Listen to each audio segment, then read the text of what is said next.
and welcome to Atop the Fourth Wall, where bad comics burn. 2018 is closing out. How to sum up this year, eh? I was just on my way to get drunk. What's funny is that clip works for both a positive and negative sum up. 2018 continued the trend I've noticed of even-numbered years being pretty god-awful, as many of you will attest, because this year felt like it was an entire decade crammed into one. Media and memes and pop culture ephemera got tossed aside from one week to another. It's just been eventful. Like if Marvel or DC were pushing multiple crossover event comics in the same year. Oh wait, they do that already. And of course, this year was also a decade condensed into a single year, because 2018 was Atop the Fourth Wall's 10-year anniversary!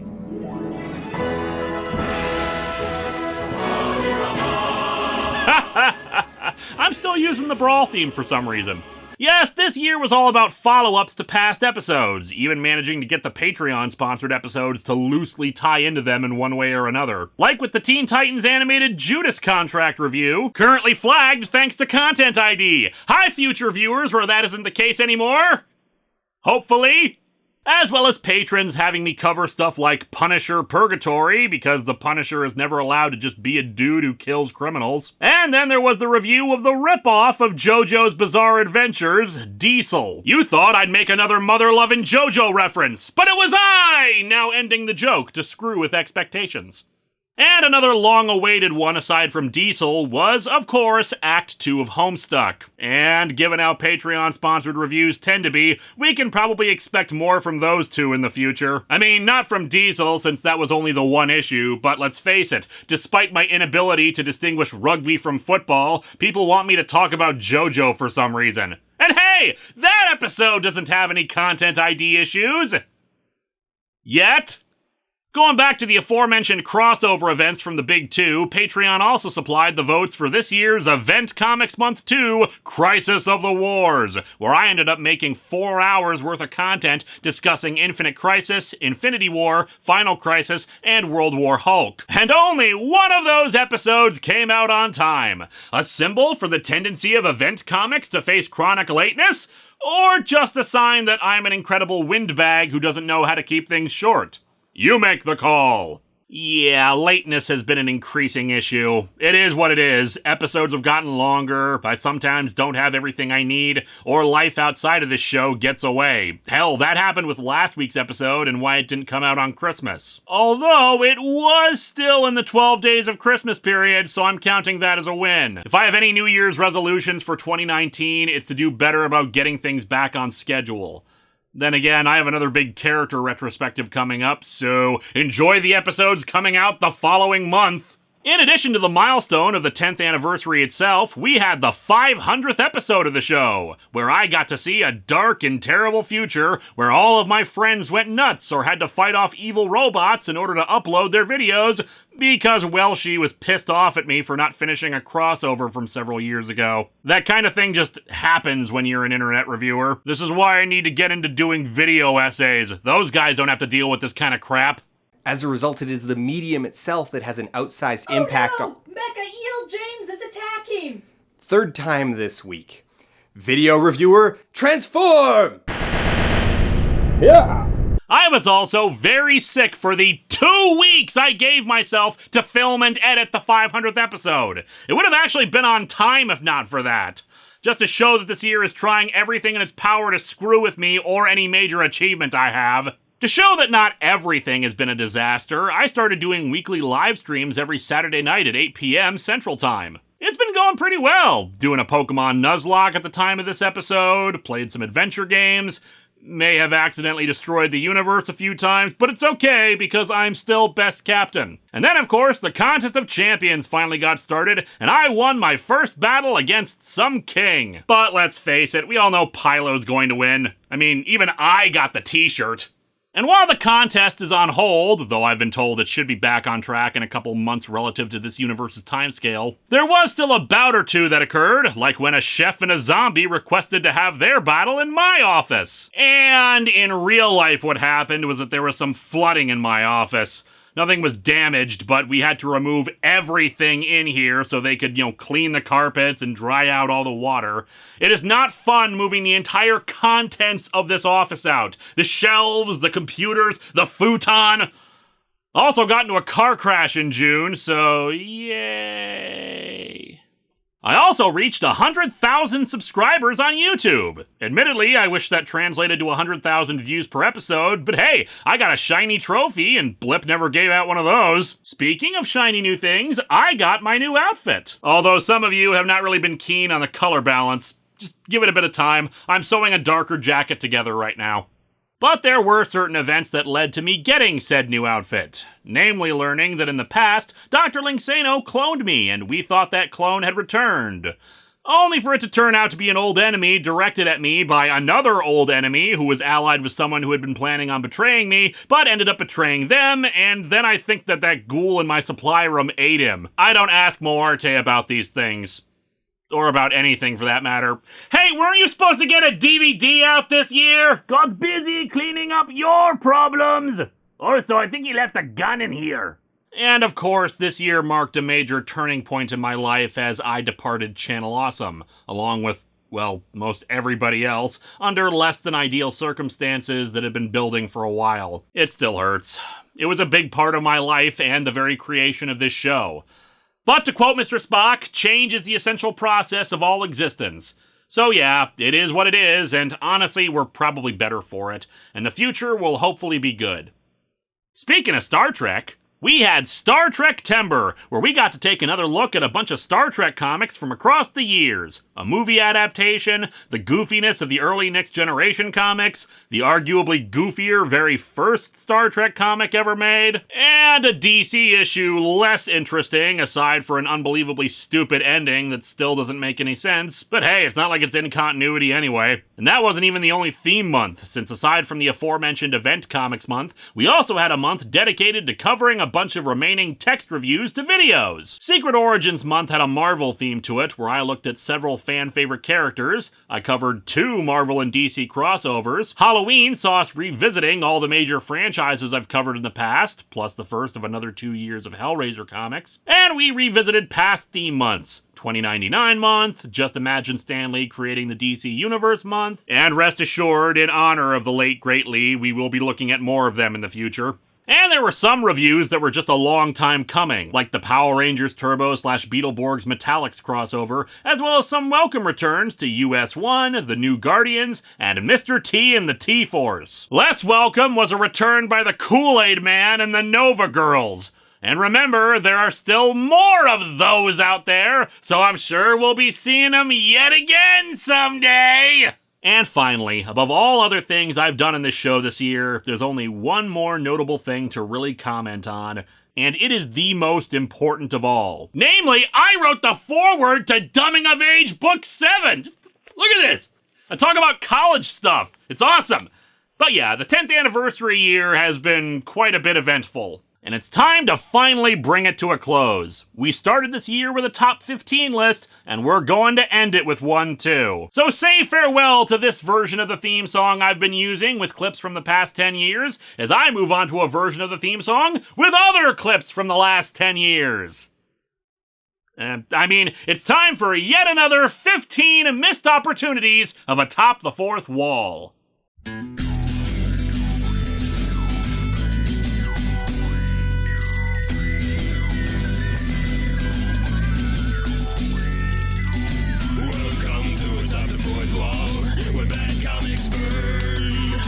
Linkara's gonna teach you all a lesson you won't learn.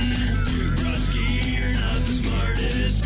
Life out, you're not an artist. Anyone who's had a bad comic published, it could be your turn.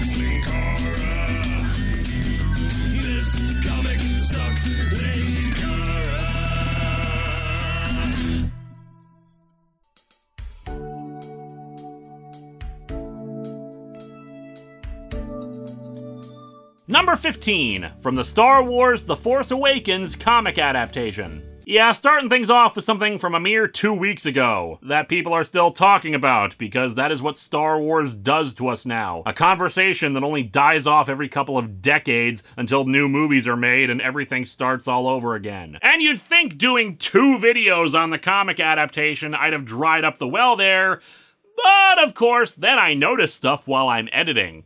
So Maz Kanata just went down to the basement to talk to Rey, who's had a Force vision from touching Luke's lightsaber. She talks about the Force and how the belonging she's seeking is ahead of her, and wait a second, the artwork. Is it just me, or does Maz look like a wrinkly, older version of E.T.? I mean, that's gotta be a coincidence. I mean, it's not like E.T.'s people were a part of the Republic Senate, or... It's not like E.T. could move objects with his mind like the Force. It's not like he had a connection to other living beings through a Force that we couldn't... Holy crap, E.T. is part of the Star Wars cinematic universe! The belonging you seek is not behind you, it is ahead. I am no Jedi, but I know the Force. I've used it to phone home before. Number 14, from the Star Trek Flesh and Stone special. As a reminder, that episode from a couple years ago was about a comic promoting a contest, designing a real-life tricorder device for medical scanning. As it happens, there was a winner for the contest. Look it up if you want to. Doesn't look that much like the traditional tricorder, but hey, technology doesn't always end up looking like how we expect it to. Anyway, the comic was about a group of Starfleet medical personnel gathering together for a conference and a disease striking the base where it happened. There's nothing in their databases about the disease, and they realize how unlikely that is, discovering the data has been tampered with. As such, their only chance is finding Dr. McCoy and hoping beyond hope that he just happens to still have his old medical tricorder from like 80 years ago that contains the data necessary to fix this epidemic. Which means that instead of what this comic is supposed to be promoting, the usefulness of tricorders, really this comic is just a PSA for external hard drive backups, which even I have! Star Trek Flesh and Stone, proving that even in the 24th century, it's the IT people who are the most burdened by the morons around them. Number 13, from Batman and Robin, the official comic adaptation. If at this point you need me to remind you of the plot of the movie Batman and Robin, then your brain has gone cold. The plot is puns. The comic adaptation was largely unchanged from the movie, save for the absence of the Bat credit card, whose existence I continue to defend. Again, shell companies for corporate credit cards, and he's probably just creating a bunch of false identities to get such a card, because it's friggin' Batman, and committing credit card fraud is probably easier than building a cloaked satellite network with an artificial intelligence to monitor all superpowered beings. But that's not why we're here today. No, right from the get-go, the comic had a missed opportunity for me to comment on. When we begin, the titular heroes have arrived at the Natural History Museum, and we see them running up the stairs to the front entrance. Problem is, after Mr. Freeze succeeds in taking a giant diamond from the museum, we see the two then entering the museum from a giant skylight overhead! Space is warped and time is bendable. But hey, I guess there is an explanation for why they couldn't go in. As the first page also establishes, they're actually in front of a green screen with the movie being shot, so there's nowhere for them to enter. Maybe we just assumed that was supposed to be them filming Batman and Robin, when in reality the two got lost and wandered onto a movie set. Number 12, from All-Star Batman and Robin number 10. It's a real shame I didn't do this during the actual review, since I do love referencing my other reviews, especially when it comes to the absurdity of the situations I often find in Batman comics. So the plot of the final issue of All-Star Batman and Robin involves Crazy Steve trying to locate an injured Catwoman across several 2-page spreads and splash pages. He does this through detective work and recalling the first time the two had sex in a sewer after they had had a lovely dinner eating rats. Because this is All-Star Batman and Robin, and that kind of goes without saying. But the truth is, he could have located her in a much easier fashion in the Batmobile. Don't worry, Dick Grayson, age 12, I've got this. OnStar, this is the goddamn Batman. I need to locate Catwoman. I'm sorry, goddamn Batman, but there is no satellite reception. Damn you, OnStar! You've made the list, right after Rock and Roll, One Face, and Poodles! Number 11, from the Star Trek The Next Generation / X-Men #1 review. Yeah, just gonna point this out before anyone else has a chance to. A lot of the missed opportunities from this list have been picked from Star Trek and Batman reviews. It was not deliberate, but I think it definitely shows how much humor can be mined from the stuff that I do lots of reviews on. Much as I would like to recap the plot of the Star Trek The Next Generation and X-Men crossover, itself a sequel to another Star Trek and X-Men crossover, I don't really need to, because this missed opportunity happens during its recap page. The crossover takes place right after the events of Star Trek First Contact, which, if you recall, had the plot of the Borg traveling back in time to 2063 to prevent humanity from achieving its first flight with warp drive. The Enterprise pursued to stop the Borg. However, the recap page had a little detail wrong. Back in the 22nd century, the Borg tried to change history. Now, I know stardates can be kind of a confusing calendar system, but I'm pretty sure we didn't reclassify the century we're living in right now as the 22nd century. The 22nd century would actually be taking place around the time of Star Trek Enterprise, and we already had a terrible crossover with Enterprise and TNG. It was their last episode. Although here's where it really gets confusing. Those Borg who traveled back in time to 2063 also ended up in the 22nd century and tried to change history during Enterprise. So, the recap is technically accurate. Number 10, from the Blackest Night review. Blackest Night was an 8-issue event comic that a patron had me cover in 2016 that concerned Necron, the embodiment of death, resurrecting the dead as zombie-like black lanterns that sought to end all life in the universe, seeing light and life as a perversion of the natural order of things. That natural order, namely being, dead. In order to do this, the story introduced a retcon. Well, several retcons. DC Comics. Free retcon with every Happy Meal. Oh, but I kid. The meals are not happy.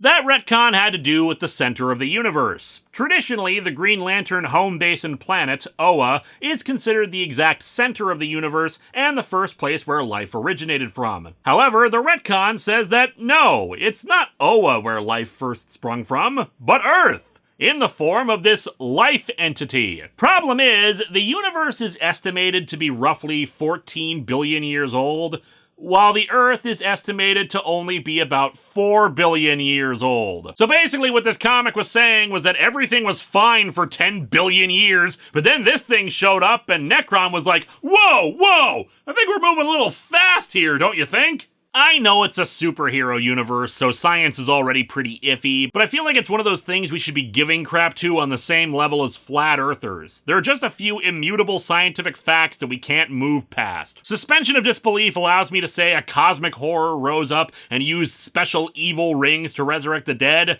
but not that there was no life anywhere for 10 billion years until we lucked out with this one creature on our tiny little planet for no good reason. Number 9, from Godzilla Kingdom of Monsters #3. Godzilla Kingdom of Monsters is the story of Godzilla and various other creatures rising up for the first time to cause havoc and destruction. And the creators care more about crappy satire about politics and pop culture than they do the giant monsters. That isn't to say that there is no place for such things. Shin Godzilla was great in that regard, in my humble opinion. But here it's heavy-handed and terrible and doesn't quite work right. In issue 3, we have a Lady Gaga stand-in suggesting that they should totally let giant monsters kill and devour everyone for the greater good. Oh, I'm sorry, it was Lady Yaya, because that's the level of creativity we can expect with a book like this. On that same note, the president was an Obama stand-in named Ogden, whom I'm just gonna call Obama because it shows how dumb this is. See, the bit they decided to satirize was the complaint made about President Bush not caring about black people in the wake of Hurricane Katrina. This is despite it being an entirely different president and referencing an event from several years back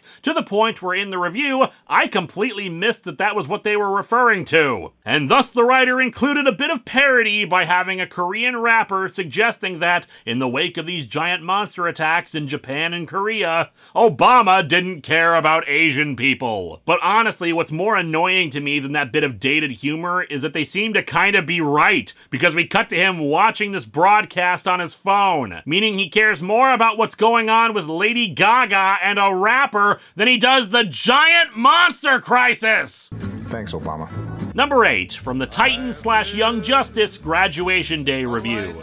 Yeah, this one is for all 3 episodes, because it hadn't really dawned on me at the time, but it's a recurring problem in it. I kind of hinted at it in the first episode, but reflecting on it now, it pisses me off quite a bit. Titan/Young Justice was a garbage 3-issue miniseries that ended both my favorite incarnation of the Titans, as well as the teen superhero team Young Justice, resulting in 2 Titans dying, because the Titans are the DC Universe's eternal punching bag. And yes, I fully expect Heroes in Crisis to be in the next Event Comics month. Spoilers, I'll probably be yelling a lot there too!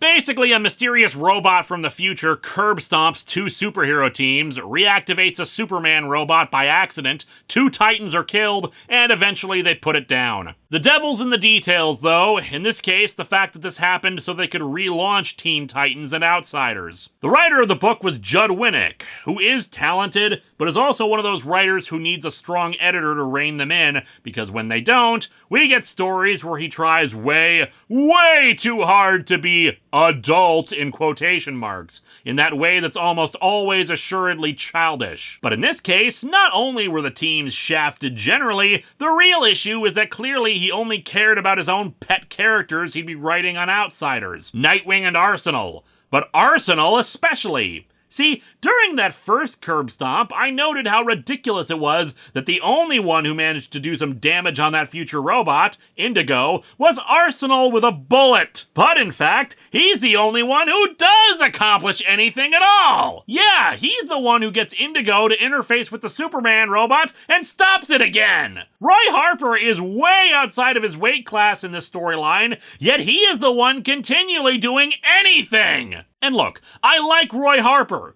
aside from his stupid trucker hat post-New 52, but once more, this book screwed over 2 teams, and the only thing that mattered was the characters that Winnick would get to write. What a crap heap of a storyline. It's like the universe was so unhappy that Roy got some higher exposure in the story that everything after the story was just a downward spiral of continual agony and misery for him.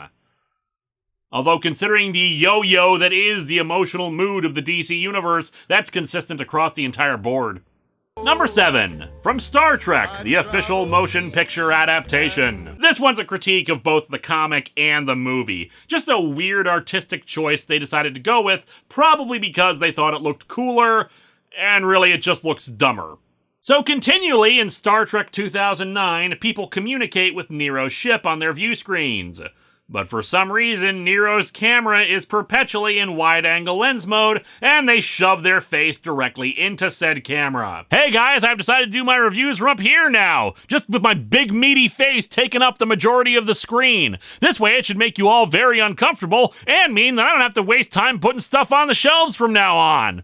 Like, what was the motivation for this? Even ignoring how ridiculous it must look in-universe for your enemy to just be filling the camera like that, possibly because Nero feels he got a bit chunky in the 25 years he was stranded in the past. What was the idea for doing it from the filmmaker's point of view? Or for copying it in the comic? Was it really what I suggested with my joke, that it would make people uncomfortable and disoriented a bit? I mean, they're correct there, but only because it's so stupid looking. Especially when, as I pointed out in the review, Nero's first message is, Hi, Christopher. I'm Nero. Hi, Christopher. I'd like to know how good a job I've been doing exfoliating. How do my pores look? Number 6, from the Tandy Computer Whiz Kids, News by Computer foils kidnappers. This one's technically covering 2 Tandy Computer Whiz Kids comics. I mean, aside from the fact that by reading one Tandy Computer Whiz Kids comic, you've basically read like 3/4 of them. But I kind of mean that literally in this case. Both stories involve similar plot points, Miss Wilson taking her class to the Museum of Science and Technology in one, the Computer Trap, while in News by Computer, it's to the State Fair Science Building. But while in the past we have seen the artists lifting the same artwork wholesale, it's something entirely different when they lift dialogue wholesale. For you see, both of these stories feature the whiz kids meeting the president of the United Industrial Electronics Company, and have the exact same dialogue from them. But while that's weird enough, it gets even weirder when you recognize these are not the same person! In News by Computer, it's a younger woman with red hair, and admittedly very cool fashion sense, but in the Computer Trap, it's a bald old man, which suggests the possibility that instead of a time loop like I've been thinking is the problem with this series, we're actually looking at a series of parallel universes. Some of the WizKids comics have connective tissue, but others, like these two, are clearly from different dimensions. Although it could still be a time loop, like somebody is changing the timeline each time and causing alterations like the different presidents. And don't discount that possibility so quickly. After all, notice how the DC superheroes stopped appearing after a while in these books? Almost like somebody erased them from history? Number 5, from All-Star Batman and Robin, number 7. In this issue, Crazy Steve is disrupting some thieves on a pier who, for whatever reason, are stealing crates full of bleach. And so he decides that he's going to take on these armed goons who are trying to steal a common household laundry chemical. When Steve notices that it's bleach that they're trying to take, he gets an idea, combining it with his thermite. Let me take you to school, suckers! In chemistry! Hello, Dr. Linksano here with a chemistry lesson for you. The active ingredient in common chlorine bleach is sodium hypochlorite. Sodium hypochlorite is not flammable. While sodium hypochlorite can act as an oxidizer, it requires much higher concentrations than what's found in bleach. And it wouldn't even be necessary anyway, since thermite is self-oxidizing. What's more, even if it was flammable, bleach is a sodium hypochlorite water solution, meaning that he's basically sticking thermite inside of something that's mostly water. Sure, the thermite will still burn for a bit, but it's not actually going to do anything, certainly not explode and set everyone on fire like it does on the next panel. So you see, Batman, while you may be able to take me to school, I actually graduated! Number 4, from the My Little Pony Friendship is Magic 2015 Holiday Special. Brief one, but a good one. So in this little holiday special, Twilight Sparkle is stuck in a train station on Hearthswarming Eve, aka Christmas Eve, and is reading some stories to Spike. One of those is The Flying Reindeer, which is basically just Rudolph. However, in this story, we get to see some of the vaunted reindeer games. They're just board games like Apology, Connect Fourlock, Meropoly, but one in particular stands out that I didn't comment on. Gelding Wars, meaning that one of the reindeer games is about animal castration. Number 3, from Holy Terror. So in case you've eliminated this book from your minds, which you should have because it's a racist, bigoted, terribly drawn sack of garbage, Holy Terror is a story where not Batman and not Catwoman must defeat Al-Qaeda in not Gotham. What gets the ball rolling is a series of suicide bombings in the city. In particular, nail bombs and razor blade bombs, that sort of thing. But then it even escalates to them using jets to fire missiles at the not Statue of Liberty. Putting aside how ridiculous it is that a terrorist organization has access to friggin' jets and whatnot that can launch attacks like that, and why they'd resort to suicide bombing if that was in their arsenal, we learn at the end that Al-Qaeda has been building a chemical bomb underneath not Gotham that would have released a nerve toxin that could kill everyone in the city in a gross, horrific manner. And the thing that I didn't think of back when I did this review for the 300th episode was that no one would have been investigating Al-Qaeda or known this big biological warfare attack was coming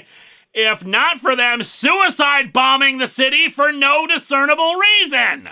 Like, what was even the point of the other attacks if the whole idea was to just poison everyone? If anything, the attack would be less effective because I've got to imagine plenty of people were fleeing the city in the wake of the jets that took down their not Statue of Liberty. I mean, I know I wouldn't want to stick around that place when on a single day there were multiple terrorist attacks. Thank you, stupid Al-Qaeda elf bead man. Your organization may be super duper huge and secret and have an evil classified agenda, but you're still as dumb as you look.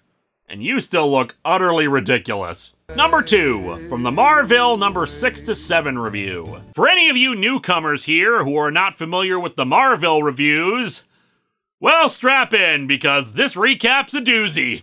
In the year 5002, meteors threatened to destroy Earth, so Ted Turner and Jane Fonda, who are still alive in the future, send their adult son back in time to save him from certain death. Convinced for some reason that he has superpowers, he proceeds to try to fight crime through a series of mishaps involving parodies of superheroes and real people that leads to him becoming rich and using his time machine to travel back to the origins of life on Earth by meeting God, and we learn that duck-billed dinosaurs were Jewish and could talk, and in turn humanity evolved from otters, but the first real human was Wolverine. There was also some talk about why people went to war, and it thought it was so much smarter than it actually was, especially since its first 2 issues were meant to be really terrible parody stories before it suddenly took a hard turn into bizarre philosophy and pseudoscience. And issue 6 of all that was just a recap of everything that happened in the first 5 issues. Yep, the plot is that Al, the guy who did all this time traveling, is pitching Marvel to a comic book editor to try to get it published, and recaps everything that happened in the first 5 issues. In the end, the editor says that while he likes the story, he just doesn't think it'll sell. It was essentially the writer, Bill Jemas, telling the audience, screw you for only liking your stupid superhero books and not my grand opus of smartness. And leave it to Marvel to forget its own plot points. Although, admittedly, I forgot about this little detail, too. The entire purpose of issue 6 is for him to pitch the book to a comic editor, while forgetting that Al is a friggin' multi-millionaire, meaning he can just self-publish the damn thing! Oh sure, Jemas took a pot shot at self-publishing beforehand, but he did it because of the prohibitive costs of it, which don't apply to Al. Marvel! Every single time you see it or think about it, it somehow becomes even worse. And the number 1, yet another missed opportunity, is from Avengers number 200. So this one holds the number 1 spot because of why it's a missed opportunity. Namely because I set it up in the episode and then forgot to do it. It happens sometimes when you're writing. You have a point that you were going to get to, and you set it up and say, I'll talk about this later, but then during the writing process, you forget to go back to it. Forget that you never talked about it later during editing, and well, here we are. Avengers number 200 is about Carol Danvers, aka Miss Marvel, aka Captain Marvel nowadays, who had a mysterious pregnancy. Within a few days, she had given birth, and the child rapidly aged to adulthood, revealing that he had impregnated himself inside of her because they were actually interdimensional lovers, except not really, because he had used mind control on her, and everyone just kind of ignored that he had done mind control, and he and Carol walked off to be lovers in another dimension, while forgetting how completely messed up this is, and required a retcon from a different writer to fix this complete and utter what the hell! Mysterious, unexplained, rapid onset pregnancies are a repeated trope in science fiction and fantasy that is not a good one. It takes the concept of motherhood as body horror, which is not necessarily a bad idea, but then it injects a whole heaping ton of issues concerning sexual assault that it rarely ever delves into. In the review, I compared this to a Star Trek The Next Generation episode where a similar thing happened. Or rather, I started to compare it, said I'd come back to it later, and never got around to it. So let's just do that, shall we? In that episode, the child, a lens flare, travels onto the Enterprise and goes into Counselor Troy, impregnating her. She then rapidly gives birth with no pain, no problem, and the child quickly ages until he reveals that he's an alien who wanted to experience life as a human because he was curious about our species, but had to die to save the lives of the crew. It is a terrible episode, not just because it introduced Dr. Pulaski onto the show, but the whole thing is creepy and uncomfortable when it wants to be serious or heartwarming. The main comparison to be made is a life form impregnating itself inside one of the main characters and gestating at an accelerated rate, and both in cases in questionable consent. While Troy elects to not abort the child, in both cases it's unclear whether they'd be okay with the plan of letting their bodies be used like this. Then, of course, there's how the pregnancy has no pain and no sign afterwards that the character had ever been pregnant, because we need to hit the reset button at the end. Admittedly, not exactly in Carol Danvers' case, but still. The child grows, has a BS explanation for their antics, and everyone's all hunky-dory and happy despite the extreme amounts of trauma, what even the hellery, and just general bad ideas. Also, in both cases, an android is present during the labor, which is also a hell of a coincidence. I'll give Star Trek a bit more credit than the Avengers issue, though. When they learn, oh crap, an alien has forcefully impregnated our friend, their first reaction is not, oh yay, congratulations, let's all treat this like a silly fun thing to make jokes about. Their reaction is still pretty yeesh, but it's still better than what was going on in the Avengers issue. And that's it for 2018, my friends, and for 15 more opportunities that I had missed out on. As I said during the 10th anniversary itself, I have plans for a lot of stuff to do in the future. 2019 will be an interesting time and the start to hopefully an even greater 10 years than what came before. Right off the bat, I can tell you Patreon-sponsored episodes will be returning for a while, so if you can get the slot, congratulations. Though they will close again when scheduling comes up for October to December, since, well, those episodes are kind of locked in. But in terms of stuff I'll be doing by my choice, you can expect Event Comics Month to take a break while we return to a month-long character retrospective. In this case, of Cassandra Cain. Expect an entire month devoted to movie adaptations. Can't get enough of those, am I right? A return to some old favorites that I didn't look at during the 10th anniversary, and an episode talking all about the bizarre trend of swimsuit issues in comics. Let's end the year in a bit of a different note. I traditionally love to use A Long December to roll us out. A bit of a melancholy song with a hopeful note that maybe next year will be better. Well, you know what? I know things will be better. It does get better. And eventually, we will get through all this. Happy New Year, my friends.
But most important of what's happening next year, the final Tandy Computer Whiz Kids review.